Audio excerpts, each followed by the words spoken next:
আসসালামু আলাইকুম এভরিওয়ান। কেমন আছেন আপনারা সবাই? আশা করি আল্লাহর রহমতে আপনারা সবাই খুব ভালো আছেন এবং সুস্থ আছেন। আমরাও ভালো আছি আলহামদুলিল্লাহ। নতুন দিনে নতুন আরো একটি ব্লগ ভিডিও দেখার জন্য আপনাদের সবাইকে আমন্ত্রণ জানাচ্ছি। আশা করি আমার আজকের ভিডিওটিও আপনাদের খুব ভালো লাগবে। আজকের ভিডিওর শুরুতেই আমার হাতের সেলাই করা একটি কাপড়ের মাস্ক বেল্ট আপনাদেরকে দেখিয়ে দিচ্ছি। এই মাস্ক বেল্টটি আমি নিজে বাসায় একটু ভারী কাপড় দিয়ে বানিয়ে নিয়েছি। আপনারা যারা বাহিরে বের হলে মাস্ক ব্যবহার করেন তারা চাইলে নিজেদের পছন্দ মতো নিজেদের পছন্দের কালারের কাপড় দিয়ে বাসায় এই ধরনের মাস্ক বেল্ট বানিয়ে নিতে পারেন। যাদের সেলাই মেশিন আছে চাইলে তারা সেলাই করে নিতে পারেন মেশিনের সাহায্যে। আর সেলাই মেশিন না থাকলে এ ধরনের বেল্টগুলো হাতেও বানিয়ে নেওয়া যায়। আমি যেহেতু অফিসে যাওয়া আসার সময় মাস্ক ব্যবহার করি, সেজন্য আমি সবসময় বেল্টের সাথে মাস্কটা ব্যবহার করি। কারণ কানের সাথে মাস্ক ব্যবহার করলে অনেক সময়ে বিশেষ করে গরমের সময় খুবই অস্বস্তি লাগে। আর কানের সাথে মাস্ক ব্যবহার করলে প্রয়োজনে মাস্কটা খোলাও যায় না।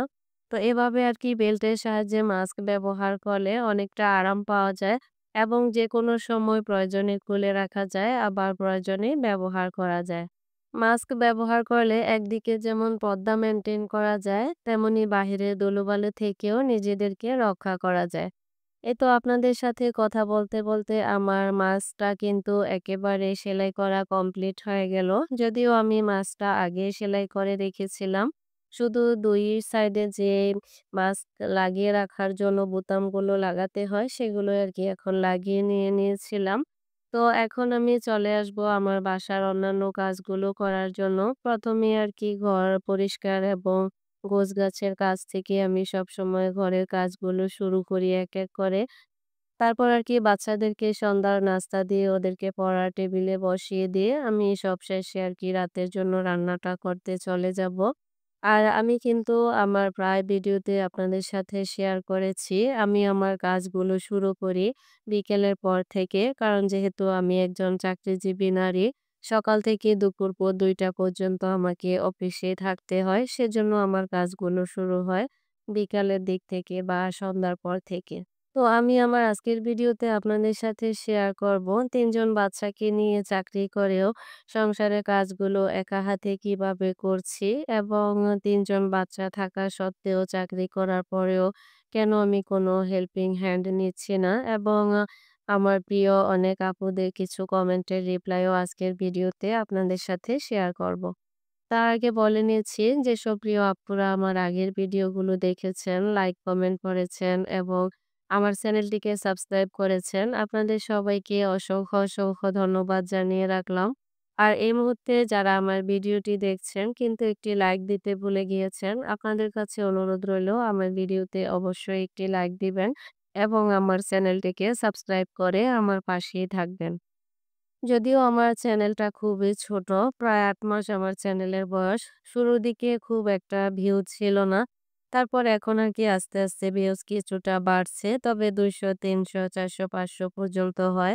মাঝে মধ্যে আরকি ২-১ টা ভিডিওতে ১,০০০ বা তার বেশি ভিউজ হয় আরকি।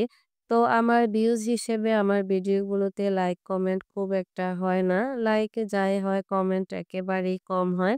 তারপরেও আমার কয়েকজন প্রিয় আপু আমাকে প্রায় সময় বিভিন্ন ভিডিওতে যে কমেন্টগুলো করেন, হয়তো সব কমেন্টের আরকি উত্তর দেওয়া সম্ভব হয় না। তবে কিছু, কিছু কমেন্টের উত্তর আমি দিয়ে দেওয়ার চেষ্টা করি বা দিয়ে দেইও। তারপরেও কিছু, কিছু প্রশ্ন বা কিছু, কিছু কমেন্ট প্রায় সময় আসে। তো ভাবলাম যে আপুদের কমেন্টের রিপ্লাই আজকের ভিডিওতে আমি আপনাদের সাথে শেয়ার করেই দেই। তো যেসব প্রিয় আপুরা আমার ভিডিওগুলো দেখেছেন এবং আমাকে কয়েকটা কমেন্ট করেছেন, তারা যদি আজকের ভিডিওটা দেখেন হয়তো আপনাদের কমেন্টের উত্তরগুলো পেয়ে যাবেন। তো বিশেষ করে আমার ভিডিওতে যে কমেন্টগুলো বেশি আসে, তো সেখান থেকে একটা কমেন্ট আমি আপনাদেরকে পড়ে শোনাচ্ছি। অনেক আপুরাই আমাকে কমেন্ট করে, খুব সুন্দর কমেন্টগুলো আমার খুবই ভালো লাগে। এভাবেই বলে বা এভাবেই লিখে যে, "মাশাআল্লাহ আপু চাকরি করেও ৩ বাচ্চাকে নিয়ে একা হাতে সংসারের সব কাজ কি সুন্দর গুছিয়ে করছেন। আসলে ধৈর্য না থাকলে এটা কখনোই সম্ভব হতো না।" তো এর উত্তরে আমি বলব, একেবারে ঠিক বলেছেন আমার প্রিয় আপুরা। ধৈর্য না থাকলে আসলে কোনো কাজই করা সম্ভব হয় না। আর কোনো কাজে সফলতাও আসে না। আপনারা আমাকে দোয়া করবেন আমি যেন ধৈর্য সহকারে আমার সংসার, আমার স্বামী, আমার সন্তান এবং আমার চাকরি সহ সব দায়িত্বই পালন করে যেতে পারি। আল্লাহ যেন আমার ধৈর্য আরো বাড়িয়ে দেন। আমার সামনের পথ চলা যেন আরো সুন্দর করে দেন, সেই দোয়াই আপনাদের কাছ থেকে প্রত্যাশা করছি। তারপরে ২য় যে কমেন্টসটা আমার ভিডিওতে প্রায় সময় প্রায় আপুরাই করে থাকেন যে, "আপু আপনি কি চাকরি করেন এবং কোথায় চাকরি করেন?" যদিও আমি আমার চাকরির বিষয়ে আরো কয়েকটা ভিডিওতে বলেছি এবং অনেক আপুদেরকে এই কমেন্টের রিপ্লাইও দিয়েছি। এমনকি আমার চ্যানেলের ডেসক্রিপশনেও আমার চাকরি সম্পর্কে বলা আছে। তো যারা আরকি আমার চ্যানেলে নতুন আসে এবং আমার আগের ভিডিওগুলো এখনো দেখেনি, ওই ধরনের আপুরাই আরকি আমার চাকরি সম্পর্কে জানতে চায়। তো আজকেও আমি আমার আপুদেরকে তাদের কমেন্টের রিপ্লাইটা দিয়ে দিচ্ছি। পেশাগতভাবে আমি একজন শিক্ষক। চাঁদপুরের একটা বেসরকারি কলেজ, পুরান বাজার ডিগ্রি কলেজে আমি হিসাব বিজ্ঞান বিভাগের একজন প্রভাষক হিসেবে কর্মরত আছি বর্তমানে। তারপর ৩ নম্বর যে কমেন্টসটা অনেক আপুরাই আমাকে করেছেন যে, "আপু তোমার বিছানার চাদরটা কিভাবে এত টান করে গুছিয়ে রাখো?" তো এই কমেন্টের রিপ্লাই দেওয়ার জন্য আমি আমার চ্যানেলে বিছানার চাদর টান রাখার একটা ভিডিও দিয়ে রেখেছি। এমনকি ঘর গুছিয়ে পরিষ্কার-পরিচ্ছন্ন রাখার টিপস নিয়েও আমি আমার চ্যানেলে একটা ভিডিও দিয়েছি। সে ভিডিওটার মধ্যেও বিছানার চাদর টান করে রাখার টিপস দেওয়া আছে। তো আপনারা যারা এই কমেন্টসটা করেছেন তারা চাইলে আমার চ্যানেলে গিয়ে ওই ভিডিওগুলো দেখে নিতে পারেন।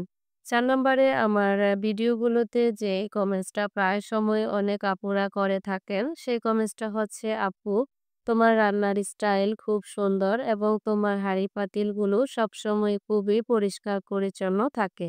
আসলে এই কমেন্টসের রিপ্লাই কি বলবো ঠিক বুঝতে পারছি না। তবে একজন নারী বা একজন গৃহিণী হিসেবে যতটুকু আরকি পরিষ্কার পরিচ্ছন্ন থাকা যায় বা যতটুকু পরিষ্কার পরিচ্ছন্ন রাখার প্রয়োজন, ততটুকুই পরিষ্কার পরিচ্ছন্ন থাকি বা রাখার চেষ্টা করি নিজেকে এবং নিজের বাসার জিনিসপত্রগুলোকে।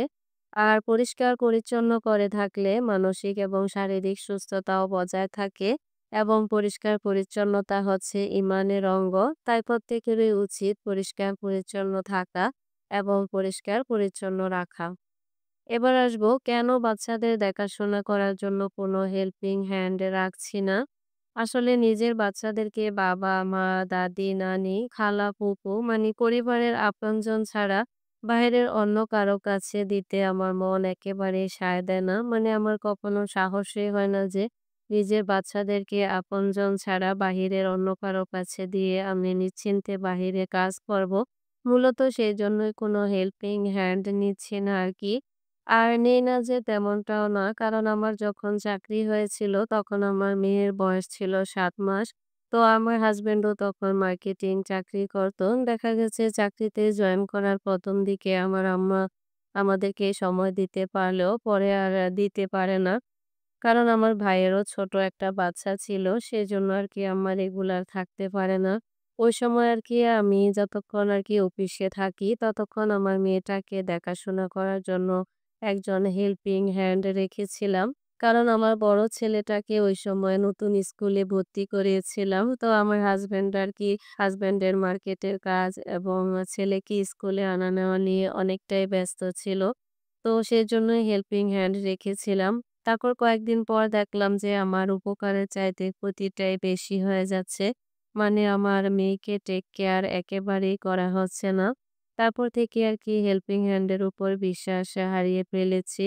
আর তখন থেকে আরকি আমি যতক্ষণ অফিসে থাকতাম, ততক্ষণ আমার হাসব্যান্ডই বাসায় আমার মেয়েটাকে দেখাশোনা করত। যখন আবার আমি অফিস থেকে ফিরে আসতাম, তখন আবার আমার হাসব্যান্ড আরকি মার্কেটের কাজ করার জন্য বের হয়ে যেত। তো এভাবে আরকি দুজন দুজনকে সাপোর্ট করে আমরা এগিয়ে এসেছি এতদূর পর্যন্ত। তারপর আমার মেয়েটার যখন ২ বছর বয়স হয়ে গিয়েছিল, তখন আরকি ওকে আমি আমার সাথে কলেজে নিয়ে যেতাম। তো এখন বড় ছেলে বড় হয়ে গেছে আলহামদুলিল্লাহ। ও নিজে স্কুলে আসা যাওয়া করতে পারছে। আর মেয়েটাকে ওর বাবা দিয়ে আসছে, আবার নিয়ে আসছে স্কুল থেকে। মাঝে মধ্যে আমি সময় পেলেও এই কাজটা করি। আর এখন যেহেতু বাবুর বয়স ১৮ মাস চলছে, আমার ছোট ছেলের বয়স আরকি। তো আমার হাসব্যান্ড এখন ব্যবসা করছে। মানে এখন আমাদের ওষুধের একটা ফার্মেসি আছে।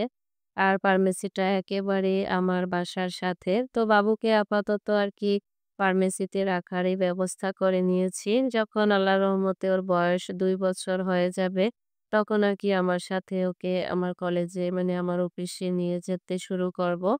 আর যখন আমার আম্মা মাঝেমধ্যে আসে তখন আরকি আমাদের জন্য অনেকটাই সুবিধা হয়। কারণ এই সময়গুলো আমাদের অনেক কষ্ট করে পার করতে হচ্ছে। তো সবশেষে আমাদের জন্য আপনারা দোয়া করবেন। আল্লাহ যেন আমার বাচ্চাদেরকে ভালো রাখেন এবং সুস্থ রাখেন এবং আমার বাচ্চাদেরকে নেক হায়াত দান করেন। আর আমি এবং আমার হাসব্যান্ড দুজনের জন্যই দোয়া করবেন। আল্লাহ যেন আমাদের ধৈর্য বাড়িয়ে দেন। আমাদের জীবনের পথ চলাগুলো যেন আরো সুন্দর হয়। আমরা যেন আমাদের জীবনের পথগুলো এভাবেই সুন্দরভাবে কাটিয়ে যেতে পারি এবং সুস্থতার সাথে কাটিয়ে যেতে পারি। তো আজকের ভিডিওটি আর বাড়াবো না। আপনাদের সকলের সুস্বাস্থ্য এবং সুন্দর জীবন কামনা করে পরবর্তী ভিডিও দেখার আমন্ত্রণ জানিয়ে আজকের ভিডিওটি এখানেই শেষ করছি। আল্লাহ হাফেজ। আসসালামু আলাইকুম।